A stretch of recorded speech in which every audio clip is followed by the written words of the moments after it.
Salut les amis. Bon, sur la dernière vidéo, on s'était quitté sur le démontage des coussinets de bielle. Alors effectivement, j'ai eu la bonne surprise sur le cylindre numéro 3. En fait, il y a un coussinet qui était vraiment, mais vraiment pas beau du tout. Alors, je vais te montrer ça tout de suite. Il est où? Je crois que c'est celui-là. Non. Tu vois ça un peu? C'est vraiment, mais vraiment pas joli du tout. Voilà, donc autant te dire que on a quand même frôlé la catastrophe. Parce que si tu laisses ça encore quelques milliers de kilomètres sur le véhicule, disons que ça aurait pu faire de sacrés dégâts, notamment attaquer le vilebrequin, attaquer les bielles, et ça m'aurait bien embêté. Depuis la dernière vidéo, j'ai pas avancé beaucoup, j'ai nettoyé le bloc. Voilà, juste là. Donc je l'ai pas remis complètement à neuf, mais disons que bon voilà, il est déjà en meilleur état que ce qu'il était. Hein. C'était vraiment, il y avait de la terre qui était collée partout. Voilà, c'était gras, c'était vraiment pas joli. J'ai fait la même de ce côté-là, pareil. Hein. Il reste encore des petits endroits où il y a encore un petit peu de crasse. Mais bon voilà, dans l'ensemble, on est plutôt sur quelque chose de propre. J'ai également commencé à attaquer les pistons. Voilà, juste histoire d'enlever la calamine en fait sur le dessus, les nettoyer un petit peu, ça fera pas de mal. Allez, vas-y, je le fais tomber, on va être bien. Là, ça tu vois, ils étaient comme ça en fait. Hein.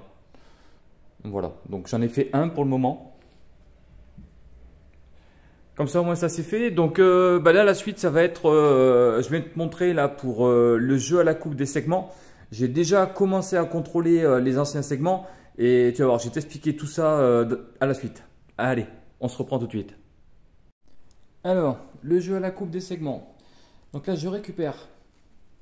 Ça, c'était un ancien segment. Hein. Voilà. Que je vais venir mettre.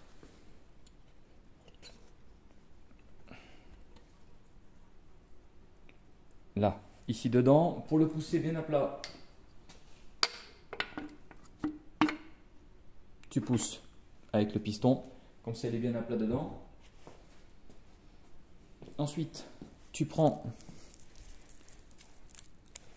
un jeu de cale. Donc pour information, ce segment-là,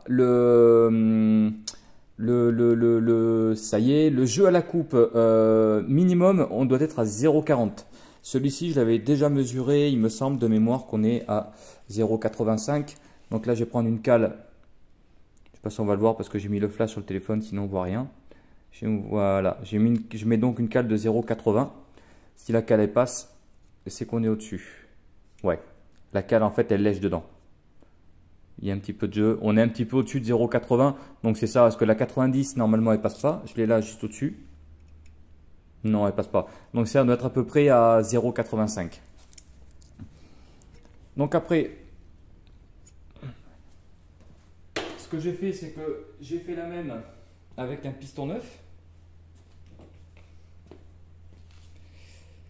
Donc avec un piston neuf, avec un segment neuf, pardon, autant pour moi. Là, sur le segment, hop, il y a marqué top dessus. Je ne sais pas si le téléphone va vouloir faire la mise au point. Non. Bon, impeccable. Donc là, en fait, sur la tranche là, du segment, il y a marqué top. Et le top, en fait, c'est pour dire ça va au-dessus. Donc là, en fait, tu refais la même.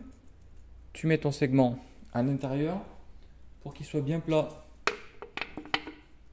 Tu le repousses avec ton piston.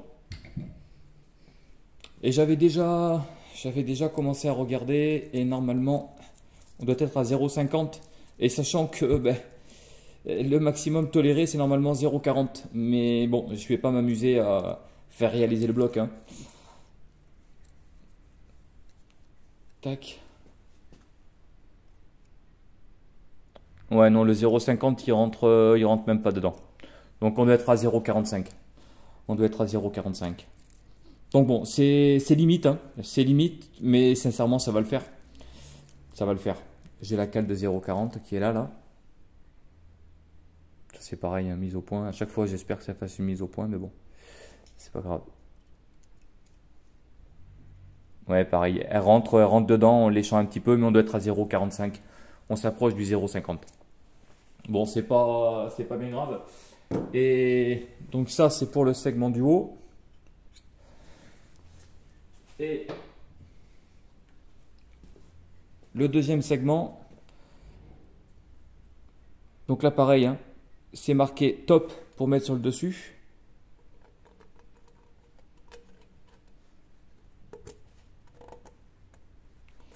Et le deuxième segment, la cote, alors le jeu à la coupe, c'est 0,30. Non, celui-là par contre, je ne l'ai pas contrôlé, donc on va le contrôler ensemble. Je vais commencer par prendre une cale du coup de 0,40. Est-ce qu'elle rentre? Ouais, elle rentre. La 0,40 elle rentre et elle lèche. Bon, ok. Bon, on a un petit peu d'usure, mais bon, c'est sincèrement pas méchant. Puis bon, après c'est une 306 qui est de 1994, qui a bientôt 300 000 km, donc je vais pas m'amuser non plus à tout remettre à neuf.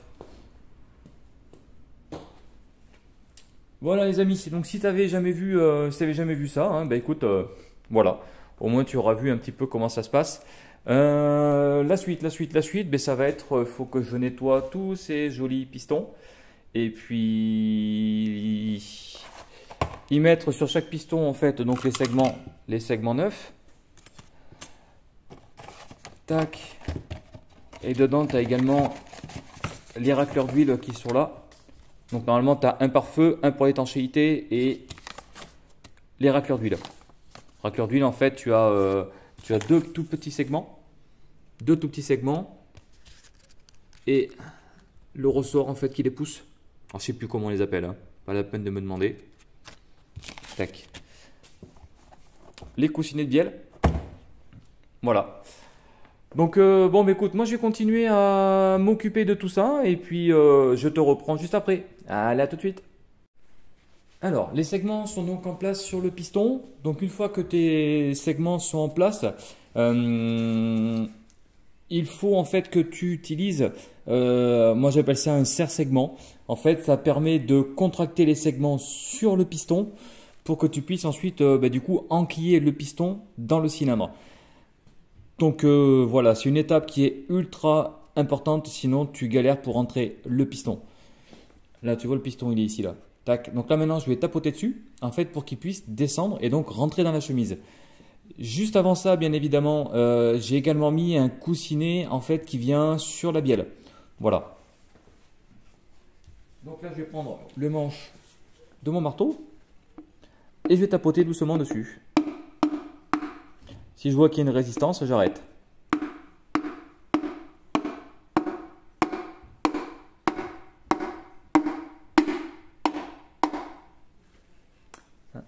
Tu vois le changement de bruit? Il y a un truc qui ne va pas. Il y a quelque chose qui ne va pas. Je pense qu'à mon avis, il y a un segment qui passe pas. Alors, ok, pourtant on est bien de bord. Je vais essayer de resserrer un petit peu.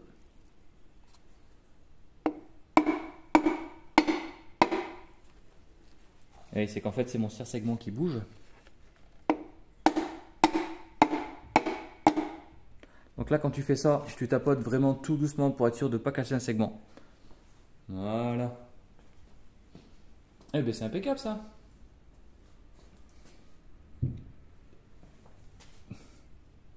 Ok. Bon, et bien voilà. Donc après, il va falloir que je descende en fait le piston pour venir après serrer en dessous mon chapeau de bielle. Et juste avant ça, je mettrai donc le deuxième coussinet sur le chapeau de bielle. Voilà, voilà. Bon, allez, je continue. Alors, je te montre pour le coussinet à mettre sur le chapeau de bielle. Ici, là. Là, ici, tu as une encoche. On voit pas très bien avec ce téléphone là. Et là, tu as une encoche. Juste là, là. Voilà, juste là, il y a une encoche.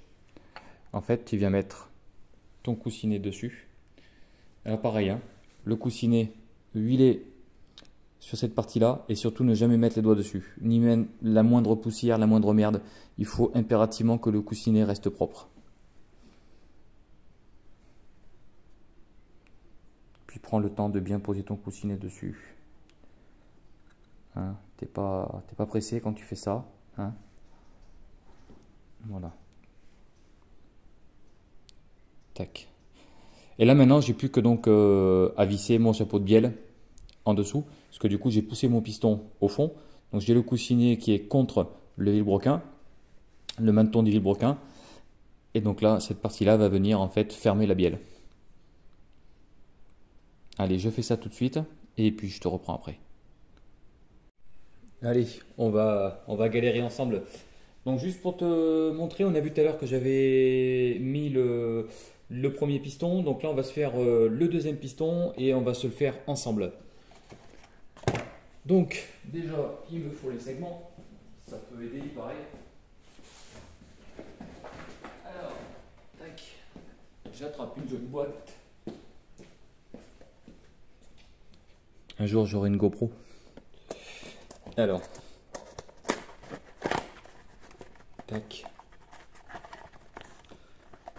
Donc, c'est du malais. Allez, on va commencer. Voilà. Le racleur d'huile. Alors souvent je mets des gants, mais bon, là mettre des segments avec des gants, c'est juste mission impossible. Allez, c'est parti. Donc celui-ci, il vient dans la troisième gorge. Troisième gorge qu'il a fallu que je nettoie sérieusement parce qu'en fait, il y a des trous pour faire passer l'huile. Et en fait, tous les trous étaient bouchés par la calamine. C'était une catastrophe. Donc celui-ci, il est posé. Donc là, c'était la partie la plus facile. Maintenant, dans cette pochette-là, nous avons deux tout petits segments qui vont venir se mettre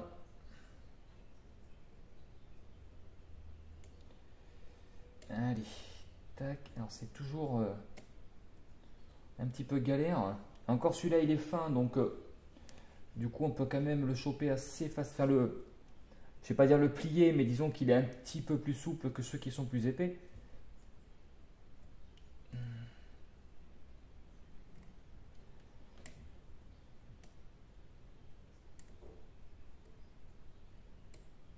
Tac.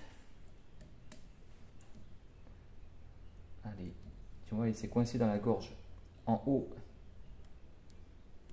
Alors que moi, je le veux en bas.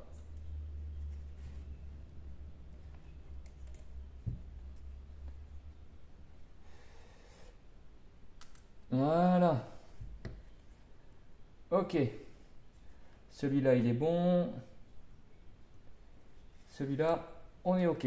Ensuite, on va s'envoyer le deuxième.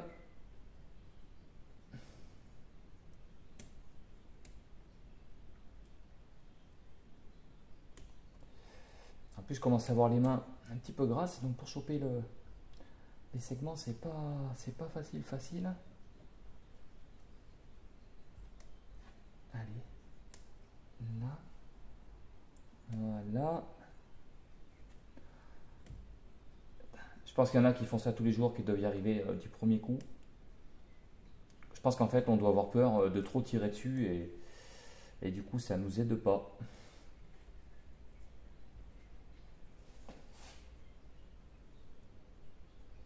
Voilà. Ok. Le racleur d'huile, il est posé. Ensuite, on va se faire le segment d'étanchéité. Tac. Comme montré tout à l'heure, nous avons le top marqué quelque part. Je ne vais pas essayer de faire. Peut-être vouloir le faire là. Par mes mains dégueulasses. Non, il veut pas. Bon, ben, c'est pas grave. Allez hop. Donc la marque top, c'est donc vers le haut.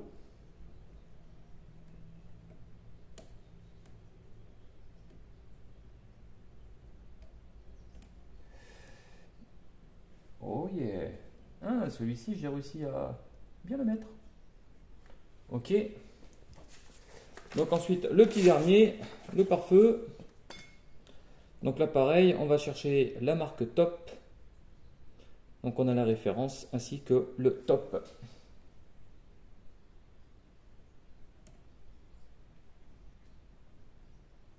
Celui-là, c'est pareil. Il est un petit peu plus raide. Tac. Fais surtout gaffe à pareiller le piston avec la pointe des... avec le bout des segments. Même si les pistons sont vieux. Voilà. Bon. Bah écoute. Regarde. Impeccable. Donc après avec ça, il va falloir faire en fait ce qu'on appelle le tierçage. C'est-à-dire qu'en fait, chaque coupe de segment en fait va être à l'opposé. Par exemple, si je te le mets comme ça, je vais mettre la première coupe de segment, la première coupe vers le haut. J'en mettrai le deuxième segment, la coupe plutôt par là. Et le deuxième segment, la coupe plutôt par là. Voilà, c'est ce qu'on appelle un tierçage. T'imagines le signe Mercedes en fait. Voilà. Bon, bah écoute, ça c'est fait. Maintenant, je vais m'occuper des autres segments, et enfin des autres pistons avec donc les deux qui sont là, les nettoyer, poser les segments dessus. Et c'est donc ici, là, pareil, où tu viens poser ce que je disais tout à l'heure. Hein. Ici, tu poses un coussinet. Voilà, voilà. Bon, allez, je continue ça et puis je te reprends après pour la suite. Bon, j'ai déjà bien avancé. Les quatre pistons avec les 4 bielles ont été remontés. Également, tous les chapeaux de bielle ont été mis avec les coussinets. J'ai nettoyé la plaque anti-barbotage que j'ai remontée. J'ai également nettoyé la pompe à huile. J'ai remonté du coup la chaîne avec le pignon. Il va me rester ici la plaque à remettre avec tout le reste qui va venir ici. Donc notamment le pignon d'entraînement de la courroie de distribution. J'ai également monté le filtre à huile, hein, tant que c'était là. Donc le filtre à huile, quand tu le changes, quand tu le poses, tu le serres à la main. Voilà, si vraiment tu as un doute, tu mets un petit coup de clé. Mais normalement, ça se serre effectivement à la main et tu huiles bien ton petit joint. Tu as un joint tout autour, il faut bien le huiler. Voilà. Normalement, il y a ce qu'on appelle la métrologie. Donc la métrologie, voilà. En fait, non, sans blaguer. En fait, normalement, quand tu changes tes coussinets de bielle, tu es censé en fait faire ce qu'on appelle le plastigage. C'est-à-dire qu'en fait, c'est un fil que tu viens serrer, en fait, que tu viens poser sur ton maneton de vilebrequin. Tu viens serrer en fait tes bielles avec les coussinets et en fonction de l'écrasement de ton fil en fait va créer une épaisseur. Tu as une jauge. Et en fait, cette jauge, en fonction de l'épaisseur que tu as, ça te donne en fait une cote. Voilà, donc il y a plein d'infos là-dessus sur Internet. Moi, je ne l'ai pas fait, le moteur est d'origine, le vilebrequin n'a pas de trace d'usure, les coussinets, c'est de la cote d'origine. Voilà, donc je me suis pas plus embêté que ça. Hein. Surtout que bon, ce moteur-là, de toute façon, effectivement, il a des bornes, hein, il a 281 000 km. Mais c'est pas quelque chose où je veux en tirer 300 ou 400 chevaux. Ça fait 121 chevaux d'origine. Ça va rester avec les 121 chevaux d'origine. Voilà. Donc, là, ce que je vais faire maintenant, c'est que je vais donc nettoyer la plaque qui va venir là. Je vais la remonter. Le carter d'huile où j'ai passé un temps monstrueux pour le nettoyer tellement qu'il était pourri. Pareil, je vais le remonter. Et puis voilà, après je vais mettre la partie bas moteur en stand-by. Tout ce que j'ai remonté en fait en pièces neuves, ce sont des pièces que j'avais. Le reste, il a fallu que je les commande, hein, surtout la partie en fait au niveau de tous les joints. Joint de carter d'huile, donc il n'y en avait pas. Alors ça se vend. Mais je vais remettre de la pâte à joint comme c'était pour la simple et bonne raison qu'il y avait déjà en fait de la pâte à joint. Faut pas en mettre 3 kilos, ce n'est pas gênant. Et surtout que je ne sais pas si le carter n'est pas déformé ou autre. Il y avait de la pâte à joint, il n'y avait pas de joint papier. Donc si je mets un joint papier, dans le doute avec le joint papier, je vais mettre de la pâte à joint. Donc autant y mettre directement de la pâte à joint. Le but c'est de ne pas en mettre en fait 3 tonnes, sinon ça fait dégueulasse et surtout que ça risque de venir déborder dedans et ça risque de faire des dégâts. Voilà, donc faut vraiment y aller avec parcimonie sur la pâte à joint. Voilà, donc ça va être ça. Donc ensuite, une fois que j'ai donc remonté le carter d'huile, la plaque qui vient devant, je vais pouvoir remonter également la pompe à eau que je possède déjà en neuve. Et puis après, du coup, je vais arrêter là parce que le kit distribution, je l'ai commandé. Le joint speed Villebrequin ici, je l'ai commandé également. Le joint speed Villebrequin qui vient côté embrayage a été commandé. Il faut que je nettoie cette partie-là que j'ai pas pu nettoyer à cause du support moteur. Et après, ben, du coup, je vais mettre le bas moteur en stand-by pour me réattaquer en fait à la culasse. Voilà, donc ben, écoute, je fais tout ça et puis je te reprends tout de suite.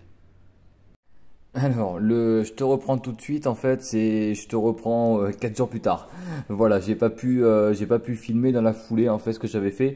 Donc, j'ai posé ici le carter d'huile et du coup, j'ai remis le moteur à l'endroit dans le bon sens. J'ai posé juste comme ça le joint de culasse, comme ça en même temps je m'assure que c'est le bon, effectivement c'est le bon.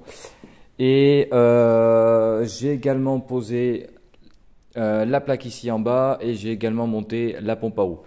Voilà, en même temps j'ai fait également un petit peu de nettoyage. J'ai monté ici là, le support qui vient accueillir en fait la pompe de direction assistée, l'alternateur et en bas le compresseur. Je pense que le compresseur de clim, en fait, je vais devoir le laisser parce que sinon, il faut se modifier en fait tout le système d'entraînement en fait de la courroie d'accessoires. Et il aurait fallu, je pense qu'il faut que je modifie carrément ce support-là. Je sais pas trop, donc je pense que je vais le conserver le compresseur. Et puis au moins, il sera entraîné par la courroie d'accessoires et je vais enlever le condenseur et les tuyaux comme c'était prévu. Voilà. J'ai également monté ici le filtre à huile. Voilà dans l'ensemble. Vu qu'on est 4 jours plus tard, j'ai également reçu pas mal de pièces. Donc, j'ai acheté un filtre à essence. J'ai pris également un bouchon de vidange avec le joint. Ça, c'est le galet enrouleur qui ramène la courroie jusque sur l'alternateur. Celui-ci était complètement mort et il faisait un bruit horrible. Voilà, j'ai également pris donc la courroie de distribution avec le galet tendeur. Ici, qu'est-ce qu'on a? Ça, c'est le joint speed de Villebrequin côté distribution, le joint speed de Villebrequin côté embrayage. Ici, on a le joint speed Abracam. Ici, on a les joints de queue de soupape. Là, on a 2 litres d'huile de boîte. Ici, là, on a de l'huile moteur pour faire le rodage. Ça ira très très bien en 15-40. À la suite de ça, après à peu près 1000 bornes, je ferai la vidange et je mettrai de la 540 en Shell Helix. J'adore cette huile, pour moi je la trouve super bien. Voilà, la Shell Helix pour moi elle est top et ce sera en 540. Voilà.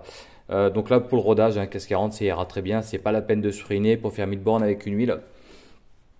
Ici on a un capteur de cliquetis également qui est tout neuf. Parce que ben moi en fait l'ancien, alors je l'ai démonté, je vais voir si je peux te montrer ça.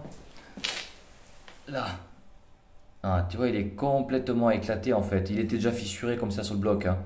Donc bon voilà, obligatoirement t'en mets un neuf. Voilà, donc ça c'est le capteur de cliquetis. Ici là donc on a un kit embrayage qui est tout neuf, hein, embrayage type origine. La butée, le guide de butée, pareil à remettre en neuf parce que dessus il y a un joint spi et moins ça fuit. Donc ça comme ça ce sera neuf. Ici on a un joint de cache culbuteur qui est tout neuf.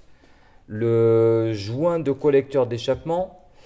Ici on a joint spi de sortie de boîte pour les cardans. Ici pareil, hein, il y a un gauche et un droite, il y en a un qui est plus grand que l'autre.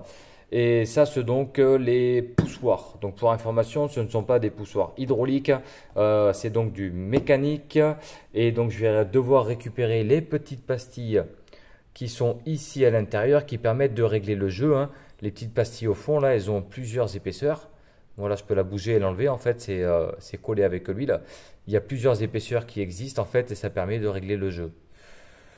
Voilà, mais bon, ça en fait c'était fourni avec la voiture, hein, comme pas mal de pièces. Donc en fait, j'ai dû racheter quelques pièces, mais pas tout, puisque du coup ça c'était fourni. Ce joint-là a été fourni. Qu'est-ce que j'avais d'autre de fourni là-dedans? Dans tout ce que j'ai commandé, non. La pompe à eau a été fournie, et puis comme vous l'avez vu, hein, donc la segmentation a été fournie, ainsi que les coussinets de bielle qui étaient fournis. Voilà, donc bah là, moi, ce que je vais faire, c'est que déjà, je vais pouvoir terminer ici, là, donc bien mettre mon joint spi de Villebroquin ici, avec mon entretoise, et puis après, du coup, je vais pouvoir commencer à remonter de ce côté-là. Et puis bah après, surtout, il va falloir que je m'attaque à la culasse avant de pouvoir refermer tout ça. Et puis voilà, ainsi également que j'ai oublié d'ailleurs chez moi, que j'ai oublié de ramener, j'ai ramené enfin j'ai reçu en fait le ressort de soupape. Donc en fait, hein, pour remplacer celui-ci là, j'ai reçu. Pour info, en fait, je l'ai même pas payé le ressort de soupape. C'est sur un groupe Facebook. En fait, une personne du groupe en fait m'a dit, bah écoute, si tu veux, moi j'en ai un. Je te l'offre. Tu me payes même pas les frais de port ni rien, je te l'offre. Donc sincèrement, si tu vois cette vidéo, bah tu vas te reconnaître. Voilà. Donc bah, en tout cas, merci. Hein, je t'ai dit au moins 3 fois merci par Messenger. Mais c'est la moindre des choses que quelqu'un t'envoie quelque chose gratuitement. C'est vraiment super sympa. Et voilà. Donc encore merci. Et donc ouais, il va falloir que je continue moi de travailler un petit peu ces conduits, lisser, tout ça. Voilà, voilà. Donc bon, et puis cette boîte de vitesse aussi, là, il va falloir que je la nettoie parce qu'elle est vraiment dégueulasse. C'est infect, c'est horrible. Voilà, voilà. Bon, eh ben, moi je continue à bosser et puis, bah écoute, je te reprends tout de suite du coup, hein. On va se remettre donc l'entretoise ici dedans. Alors c'est un petit peu galère à remettre parce que c'est vraiment très très très serré.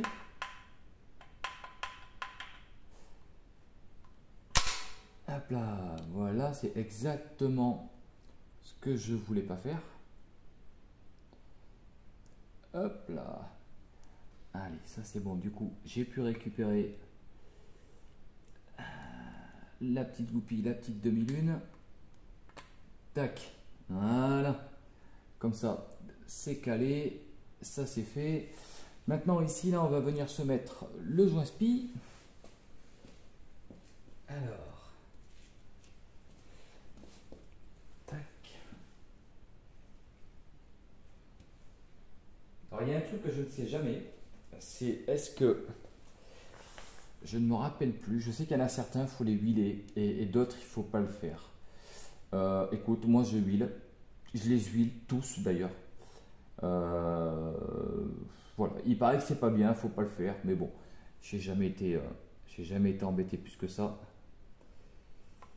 Et donc là, il faut faire attention à ne pas pincer la lèvre intérieure. Parce que du coup, c'est elle qui permet de faire l'étanchéité. Là. Tac. Hop. Donc là,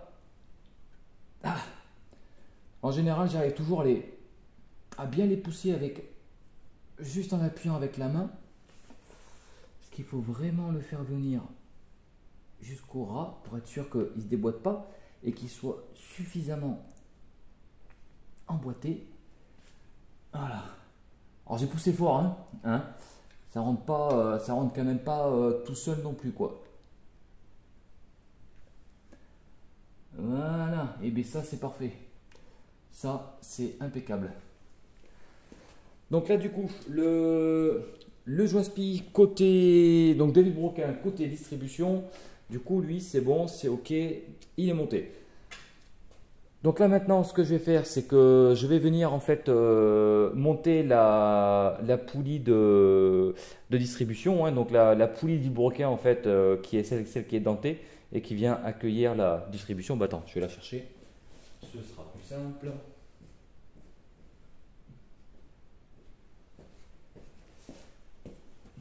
Et en fait, tu vois comment elle est? Il y a le bord là qui est pété. Alors ça c'est pas grave, hein. Ta distribution, ta courroie, elle vient pas frotter sur le bord, hein. En général, elle est pile poil en plein milieu, donc ce ne sera pas gênant. Et ça en général, hein, tu le pètes parce que tu as toujours un malin en fait qui met un tournevis derrière pour essayer de le faire sortir comme ça là, et du coup ça le pète. Puis apparemment c'est plutôt récent, hein, puisque c'est pas trop noir à l'intérieur, donc c'est quelque chose qui n'est pas très vieux.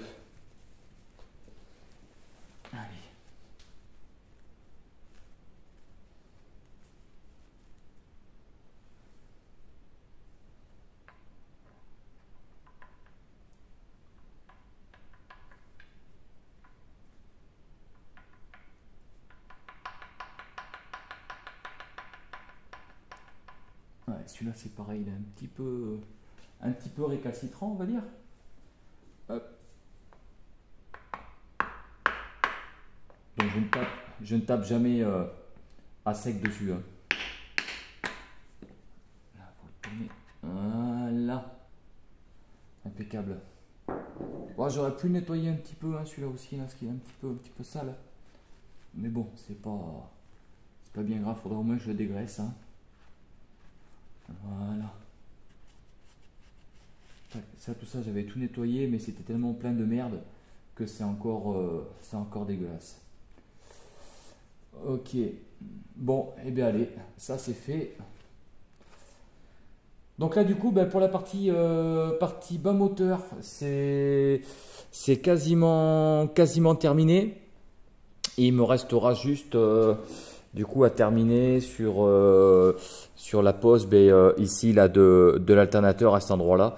Et puis le reste, ça va être surtout remettre la culasse. Une fois que le haut moteur sera posé, déjà on va gagner, on aura déjà bien travaillé, je veux dire. Voilà, voilà. Bon, et bien écoutez, impeccable, hein. Ça avance, hein. Ça avance, ça avance. Bon les amis, ça y est, cette vidéo est terminée. La prochaine vidéo, ce sera donc en rapport avec la culasse. Je vais faire de mon mieux pour, on va dire, lisser et améliorer un petit peu ces conduits d'admission et d'échappement parce que c'est vraiment pas beau. Et un petit nettoyage aussi sur cette culasse. Voilà, donc après, une fois que la culasse sera prête, on pourra s'attaquer au remontage du bloc. Aujourd'hui, il me reste 3 semaines pour tout finir parce que la voiture, il faut quand même que je la ramène au contrôle technique et il me reste 4 semaines avant la date butoir en fait parce que j'ai 2 mois pour la repasser et si j'attends trop, je vais me retrouver à devoir repayer un contrôle technique. Donc j'ai 3 semaines pour faire tout ça, bosser, filmer, préparer un petit peu, voilà, ça prend quand même du temps en plus de mon boulot et en plus de ma famille. Mais bon voilà, je vais faire au mieux, mais par contre je garantis pas de passer des heures et des heures sur la culasse. De toute façon, mon but, comme je l'ai déjà dit, c'est vraiment pas de gagner de la puissance, c'est uniquement d'améliorer en fait ce qui a déjà été fait par Peugeot, surtout ces conduits qui sont vraiment pas jolis du tout. Donc voilà, c'est lisser tout ça au maximum, enlever les arêtes et puis voilà. Bon, en tout cas, merci à tous de m'avoir suivi et puis je vous dis du coup à la prochaine vidéo. Allez, salut!